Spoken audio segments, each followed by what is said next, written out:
Thank you, Madam President.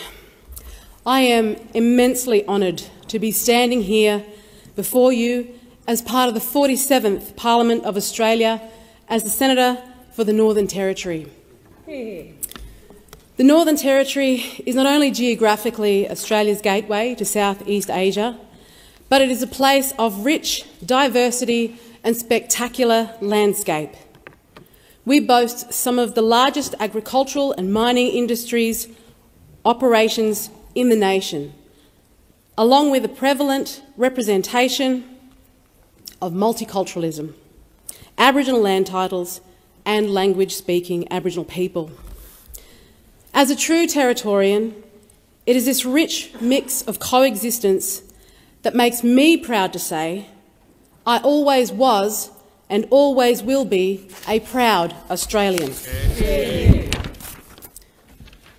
The growth of the Northern Territory and our government as the youngest state or territory in Australia has been rapid and should not be lost in any dialogue.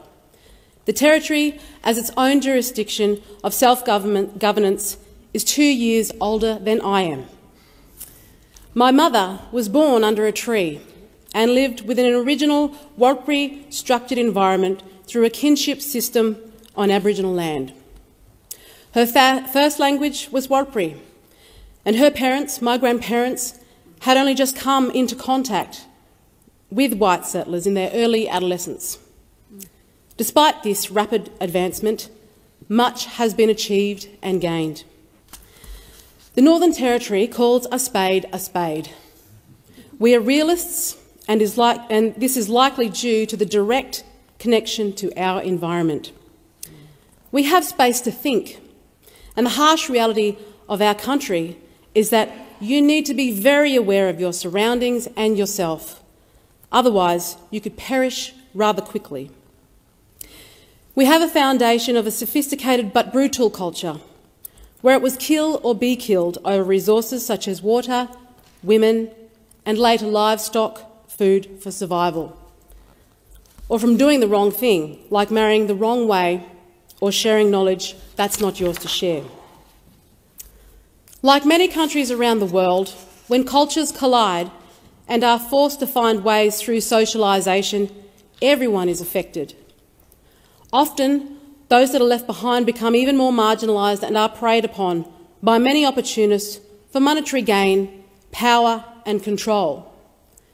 This is no different to what we are experiencing in the Northern Territory by Labor design. Wadeye, Tennant Creek, my family's community of Yuendumu, nobody in Australia can pretend they don't know the names of these places, and for all the worst reasons. Despite billions being spent, the violence and despair that puts these places and many others like them in the headlines is not changing. We need change, and we need the right legislation to effect it.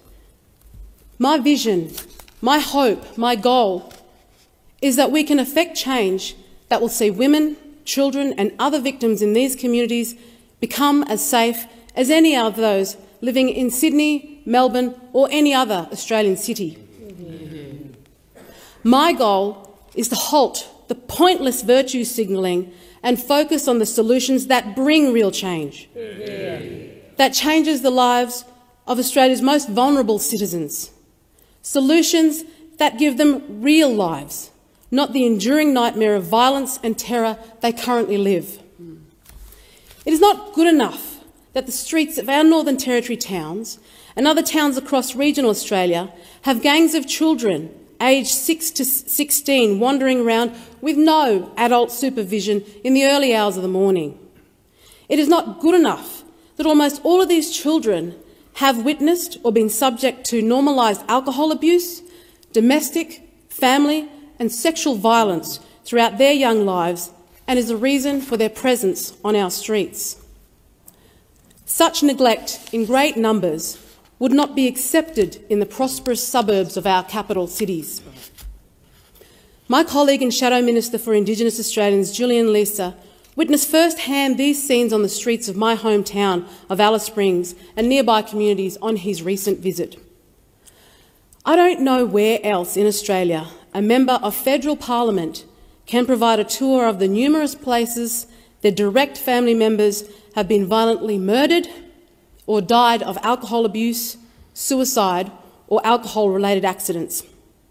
On one route, I pointed out 7 separate incidents relating to places we had visited and made reference to numerous other incidents across the Northern Territory, all just within my own family. Just last week, 30-year-old mother of 3, Alina, Tamina, Kukla, and her 2-month-old baby boy, Orlando, were shot dead in what is coming to light as a murder-suicide. The families involved and our community are reeling from these not only deeply tragic, but I believe avoidable murders. From conversations with her family, I've been informed her alleged killer had a history of violence, mental illness, and was due to face court for perpetrating violence against a former partner. We have a well-oiled supposed justice system in the Northern Territory that acts as a turnstile for offenders. More often than not, instead of being remanded, perpetrators are put on bail. And more often than not, while on bail, they perpetrate more violence. If the perpetrator had been dealt with appropriately, 8-year-old Isaiah and 3-year-old Tyson would not be without a mother and baby brother. The system is broken when it serves perpetrators exceptionally better than victims. Another Indigenous woman in Katherine was killed by a woman close to her in a domestic violence incident in the same week. These killings occur so regularly in the Northern Territory that locals can't help but feel desensitisation.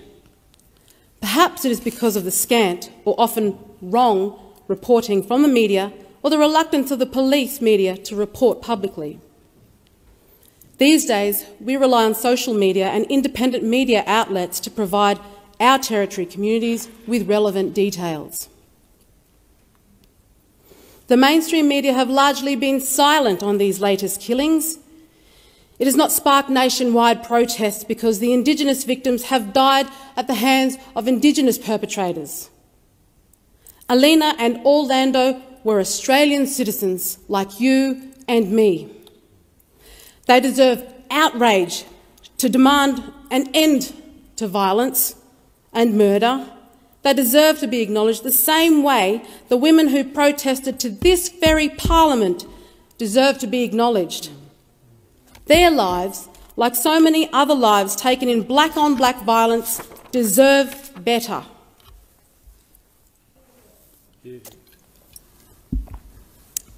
Community safety is pertinent to the lives of all Australians, and supporting our authorities to successfully provide community safety is key to ensuring it. When a child is forced to report sexual abuse, it is a police officer they must report to. Therefore, the strength of this relationship will determine the success of a conviction. The police officer may be the only person that child can truly trust. Yet, there is an activist class determined to destroy the healthy relationships between our authorities and these vulnerable members of our society who need them the most. We must uphold the rights of all Australian children by maintaining the same high standards of quality of care for every child, and never lower these standards based on racial identity. Nor should we do the same for any Australian citizen under any circumstances relating to social need. Perhaps it is time to give serious consideration to transferring state and territory responsibility for the lives of children to the Commonwealth. I'm acutely aware of the many failures of states and territories' child protection systems to uphold and prioritise the rights of Australian children, who are not just our nation's most vulnerable, but who are our future. If we protect our most vulnerable and hold to account those who cause them harm, we can reduce violence and sexual abuse. Our focus must be to represent the interests of the victims before the perpetrators. However, reducing violence and sexual abuse also reduces rates of incarceration. In the 30 years since the handing down of the Royal Commission into black deaths in custody, we are told there have been 450 black deaths in custody. Despite the expectation the Commission would find systemic racism a fundamental factor contributing to these deaths, the report found it was not in fact the case. Nor did it find Indigenous Australians more likely than others to be incarcerated, but that we are grossly overrepresented. Our greatest problems lie with the fact that in the same 30 years, over 750 Indigenous Australians were murdered at the hands of other Indigenous Australians. Yet there is little concern or acknowledgement that this is why Indigenous Australians are incarcerated at such high rates. We cannot support legislation that fails to acknowledge the true causes of why Indigenous Australians are marginalised, or false narratives that suggest racism is the cause when it has been proven over and again that this is not the case. We cannot support legislation that prioritises freedom of the perpetrator over justice for the victim in an attempt to reduce rates of incarceration, or to minimise responsibility for criminal behaviour for the same purposes. The same standard of law and order must be upheld for all Australians, regardless of background. We must not allow the racism of low expectations to prevail. In his book, Arresting Incarceration, Pathways Out of Indigenous Imprisonment, Don Weatherburn, the former director of the New South Wales Bureau of Crime, Statistics and Research, outlines the causes that lead to incarceration. Leading factors include poor parenting, child abuse and neglect, poor school attendance and unemployment.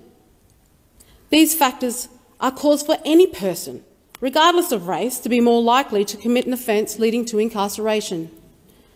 Just like Indigenous Australians are overrepresented in prisons, so too are they overrepresented in causal factors.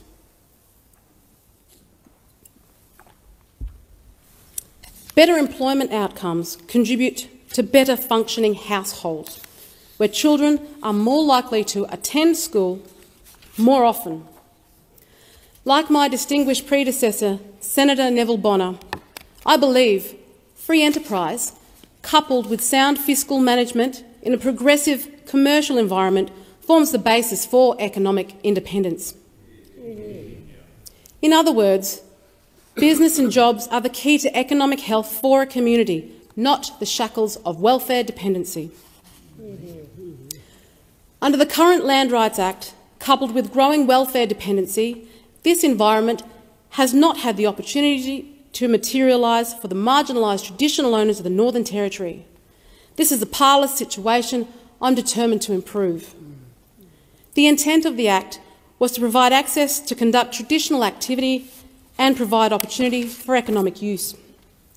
But despite traditional owners having around 45% of the Northern Territory landmass and 80% of the coastline under the Act, and it serving over 30% of the Northern Territory population, it has failed to deliver economic independence or generate employment opportunities. Traditional owners have been left to pick the lock that the layers of gatekeepers have welded so hard around the Act. Despite over 90% of the land claims being completed across the Northern Territory and connection already being proven for generations, traditional owners are still being forced to repeatedly prove connection to place to successive anthropologists and representative bodies under the influence of opportunistic Indigenous community politics. It is a constant cycle of Indigenous industry gravy-trained consumers in a static system that gathers under the banner of opportunistic collectivism. I believe in small government, which equates to small bureaucracy, so that Australians may get on with their lives more effectively. We must better determine where our national budget is being spent effectively and change expenditure accordingly where it is not. Fiscal management is integral to the success of a nation and therefore must be a leading component in all decision-making. We have seen the immediate impact of the new Labor government's minimum wage increase, forcing small businesses to close.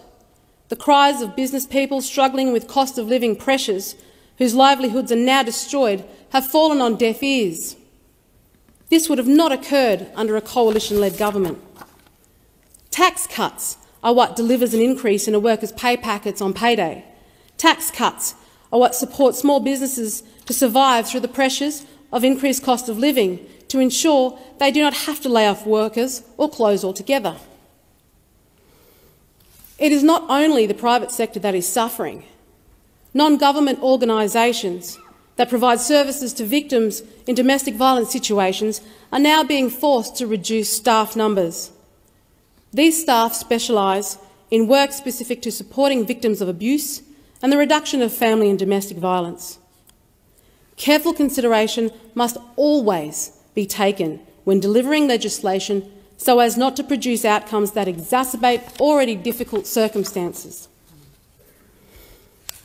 Due to the impacts of the recent pandemic, our nation is currently struggling with a worker shortage across many sectors and industries. Foreign workers have played an integral part in maintaining a strong and functioning national economy. The agriculture visa that the farming and agricultural industries have been desperately calling for must be implemented.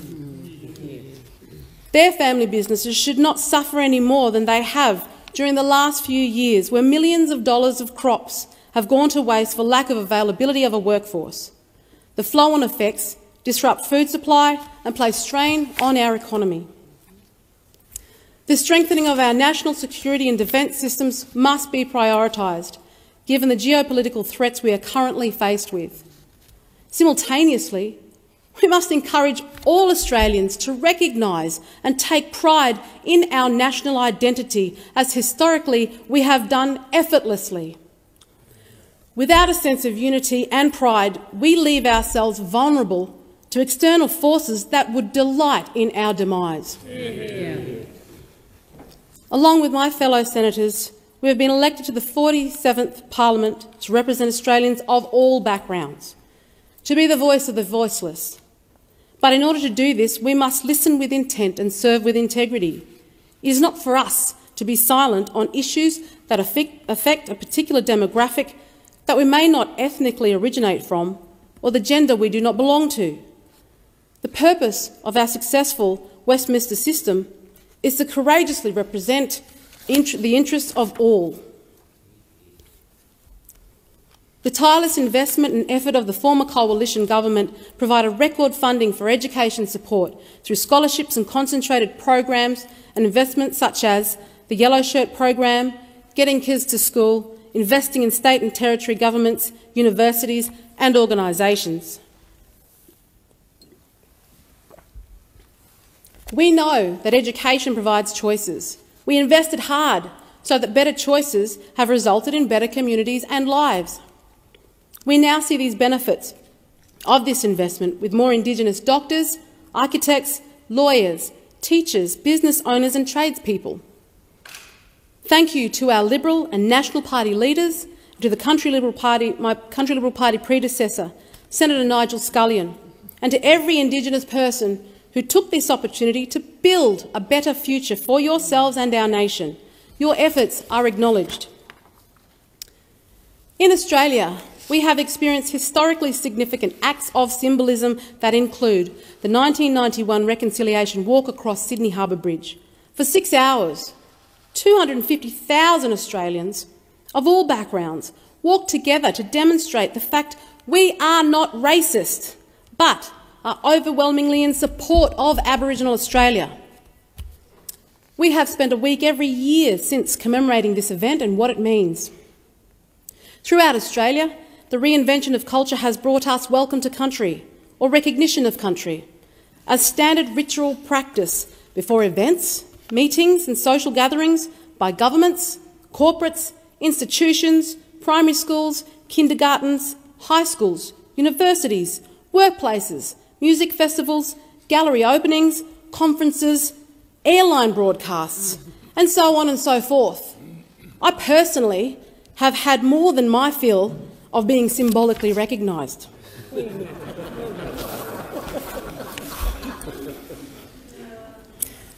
It has become a racial stereotype that we Australians of Indigenous heritage should belong to and support the Labor Party. It was an exchange with former leader of the Labor Party, Bill Hayden, who conveyed this very stereotype that compelled Neville Bonner to confirm his membership within the Liberal Party of Australia. Bonner had been handing out how-to-vote cards for a Liberal friend when Hayden exclaimed, "What are you doing handing out those how-to-vote cards? We do more for you bloody Aborigines than those bastards do." Well, Bonner thought, how dare someone come up to me and presume that because I'm black, I should support a particular party. It is the same attitude we hear with platitudes of motherhood statements from our now Prime Minister, who suggests without any evidence whatsoever that a voice to Parliament bestowed upon us through the virtuous act of symbolic gesture by this government is what is going to empower us.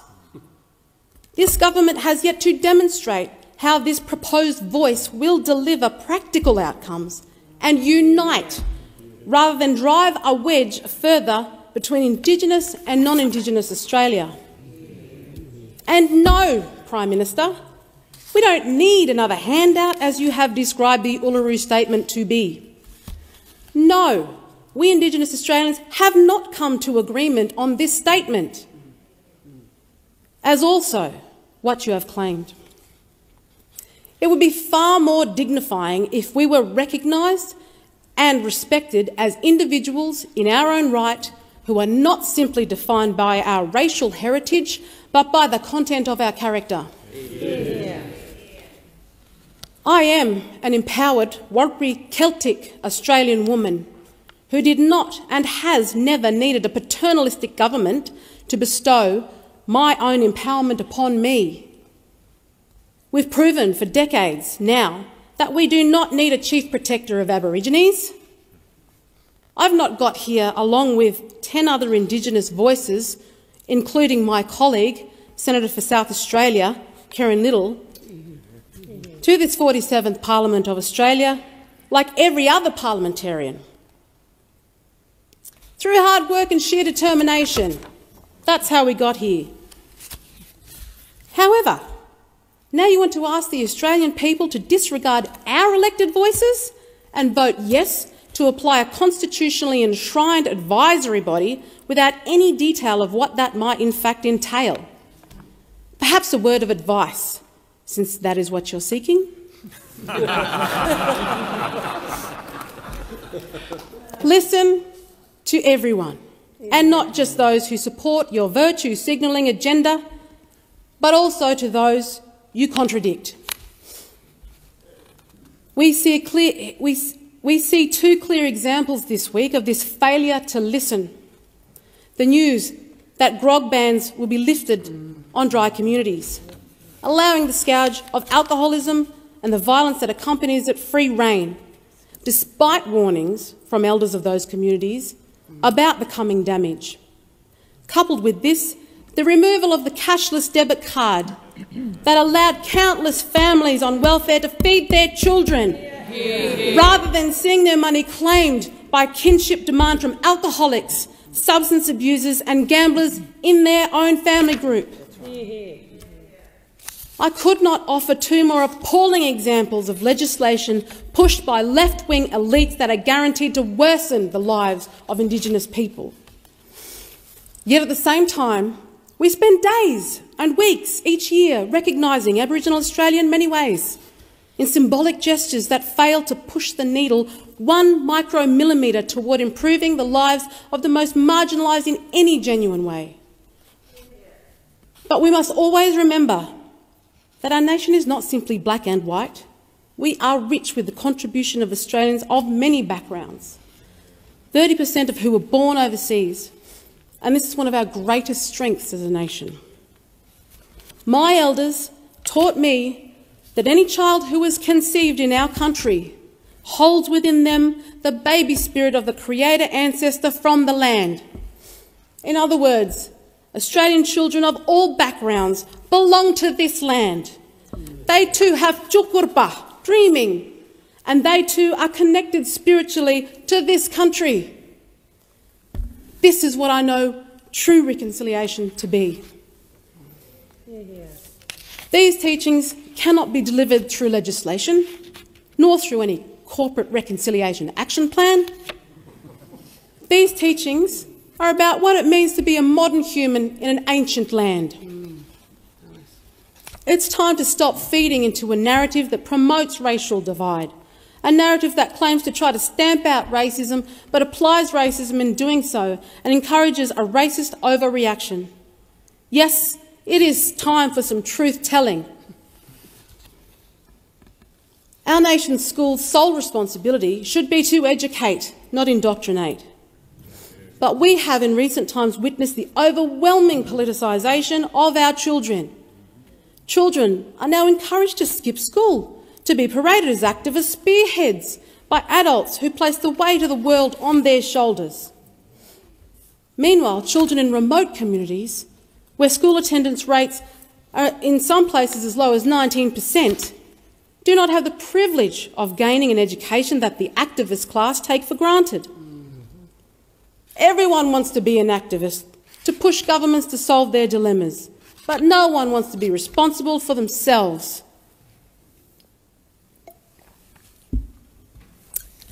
Our aim should not be to blame our current democratic institutions for all our perceived failures, but to encourage individual responsibility of all Australians. Where we fail is where we encourage others to believe responsibility for one's own life can be avoided and their disadvantage can be charged to another. We need to focus on nation building, not nation burning. Our laws, as they stand now, are not racist, as some will claim, but exist because we have overcome historical racist legislation. I would like to acknowledge each and every proud Australian who has joined me, supported me and inspired me on my journey to this day. I would like to pay my respects to our nation's elders of all backgrounds who came together through hard work and sheer determination to forge an Australia we can all be proud of and whose shoulders I stand on at this momentous occasion. I want to thank my husband, Colin Lilly, for challenging me to challenge myself whenever I've needed. Thanks to my sons, Leland Castle, Ethan Castle, Declan Castle and Kincaid Lilly, for your many forms of love that have nourished me. I want to acknowledge my brother Lino, whose life ended too soon, but whose love is always with me. I also want to acknowledge those who have worked to support the goals and aims I have outlined today, including my mother, former Northern Territory Minister, Bess Nungray Price, my father, David Yuramandala Price, the Country Liberal Party of the Northern Territory, the Centre for Independent Studies, my Darada Tess Ross, and my Pulipuli Teresa Ross, Heidi Williamson, Tamara Giles, Sharon Long, Warren Mundine, Elizabeth Henderson, Jamie DeBrenny, Peter Cochrane, Susan Ingram, Jim Franklin, Irene Drazoulis, Anthony Dillon, my mixed-up blackfella, whitefella family, who've done nothing but love me all my life. And lastly, the people of the Northern Territory for trusting me to represent you. I'm here to represent the Northern Territory, but also to support people across Australia who are experiencing the same problems, and to help us all work towards real and lasting change for Indigenous Australians, white Australians, from a myriad of other cultural backgrounds. Australian Wati, Yungalapa, Mapari, Waragikarmi. In other words, for all Australians.